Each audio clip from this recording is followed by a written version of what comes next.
Olá, meus queridos, um grande prazer estarmos aqui novamente no nosso canal Pensamento Vivo. Quero muito agradecer a vocês aí pela atenção, pela oportunidade que nos dão aqui de nos assistir aos comentários que nós trazemos. Estamos trazendo mais um comentário para compartilhar com vocês, e é o comentário da nossa querida Ana Rê. Nossa querida Ana Rê disse assim, ó: uma coisa que muito me indignava, e perceba nas palavras da Ana Rê que talvez muitos de nós, eu pelo menos me identifiquei bastante com os comentários dela, talvez você talvez se identifique também.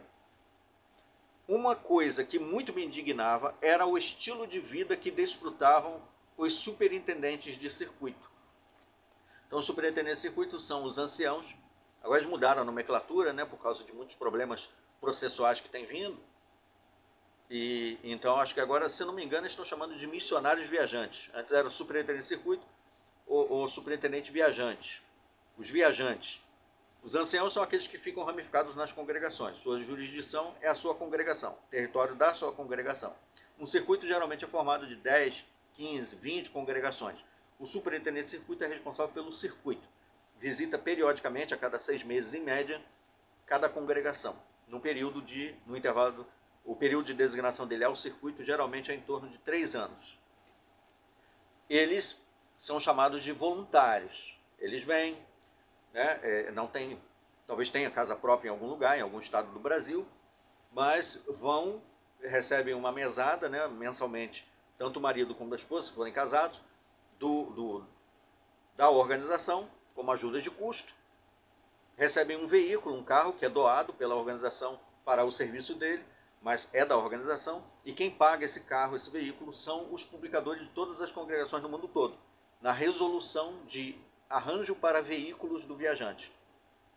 Então, os irmãos, anualmente, todos os 8 milhões dos membros doam cerca de R$10 cada um, o que vai lá para 80 milhões arrecadados no ano só para comprar carros para os viajantes.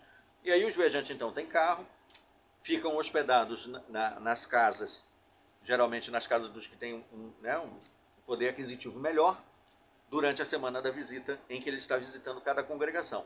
Come comida de domingo todos os dias da visita, lanchinhos, tudo pago pelos irmãos locais. E as despesas que ele tem na semana, além daquilo que ele recebe na mesada, né, na mensalidade, ele e a esposa da organização, ele também recebe ele é reembolsado de todas as despesas que ele teve durante a semana. A congregação paga combustível, remédios, qualquer coisa, parte de dente, qualquer troço que ele tenha usado é ressarcido a ele, entendeu?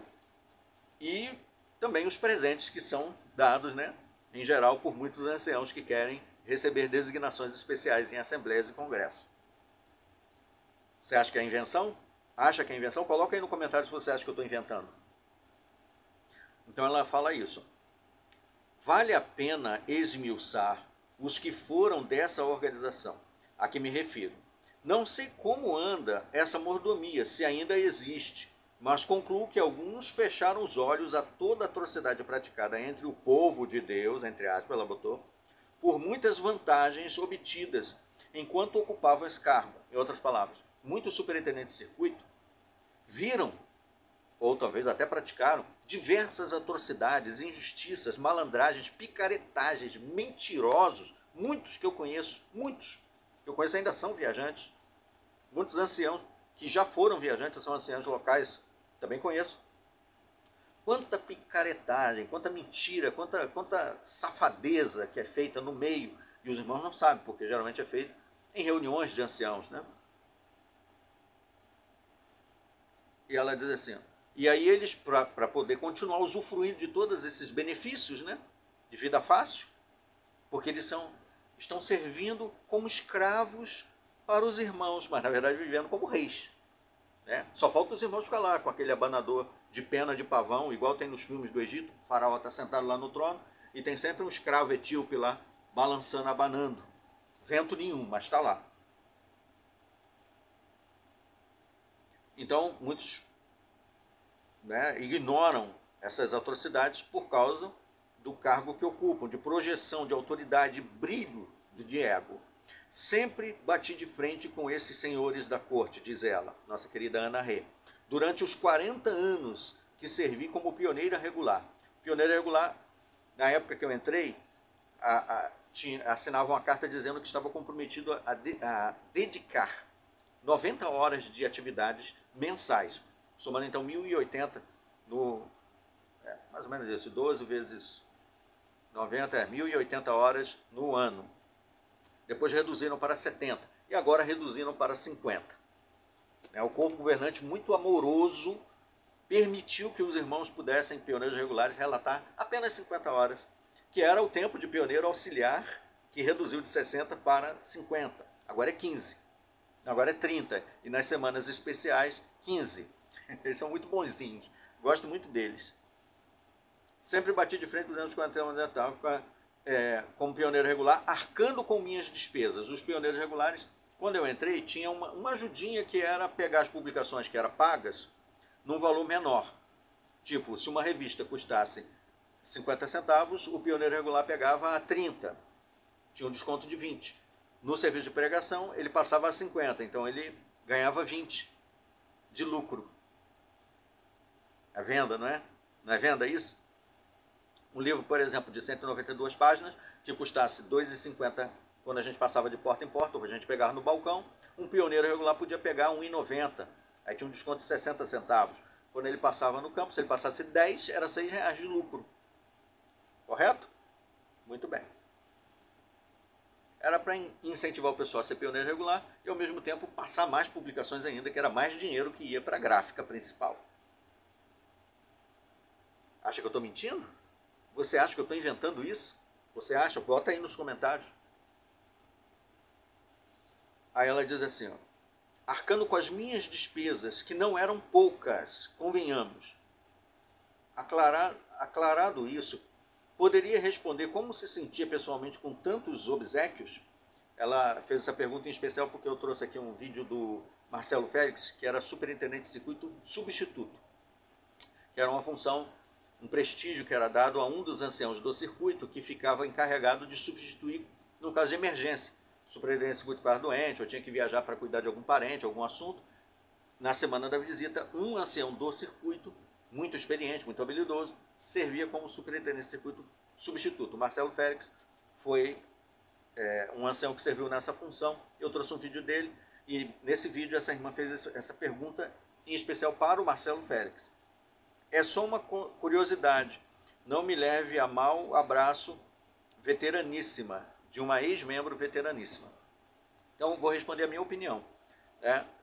Eu me senti bastante angustiado em relação a isso. Eu sempre me senti bastante perturbado.